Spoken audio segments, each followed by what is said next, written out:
বাহির হবে। তাহলে সেই খাবারের আশা আপনাদের আছে না নাই? দুনিয়ার সামান্য স্বার্থের জন্য মানুষ পাগল হয়, হালাল হারাম করে সেইটা লড়াই করে। শুধু মুক্ত জীবন না বানায় বড় হওয়ার জন্য খাবারের জন্য মানুষ পাগল হয়। আল্লাহ রাব্বুল আলামিন বলে জান্নাতীনে, তাহলে 70 প্রকারের খাবার আমি খাওয়াবো। আল্লাহ রাসূল বললেন এই জন্য আল্লাহ বুড়োর দেবে না, কারণ অত খাবার বুড়ো খাবে কোনে, ও খাবার নষ্ট হবে, এই জন্য বুড়োর দেবে না। নবীজি বললেন আমার বুড়োরা শোনো, আল্লাহ রাব্বুল আলামিন যখন জান্নাতে দেবে 25 বছরের যুবক বানিয়ে দেবে।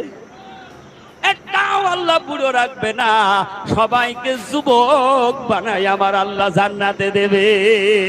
আওয়াজ দিয়ে বলুন সুবহানাল্লাহ। কারণ আল্লাহ এমন দয়ার মালিক, তার নাম হলো আল্লাহু গফুরুর রহিম।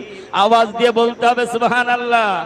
আল্লাহকে যারা বাহির হবে, তাহলে সেই খাবারের আশা আপনাদের আছে না নাই?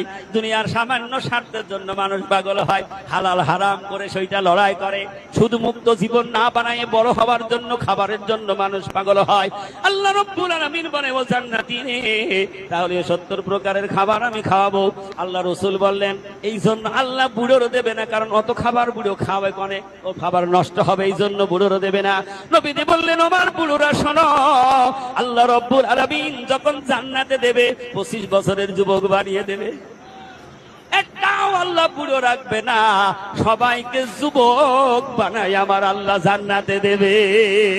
আওয়াজ দিয়ে বলুন সুবহানাল্লাহ।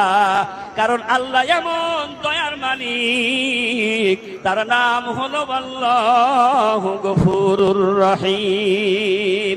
আওয়াজ দিয়ে বলতে হবে সুবহানাল্লাহ।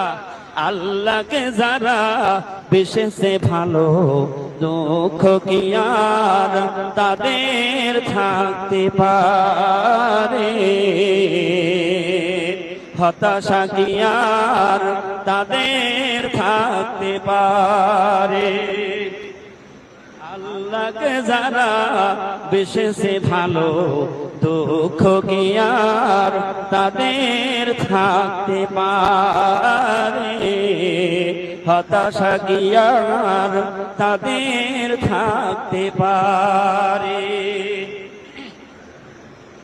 যারা লয়েছে মুখে আল কুরআনের বাণী, সুবহানাল্লাহ বলে।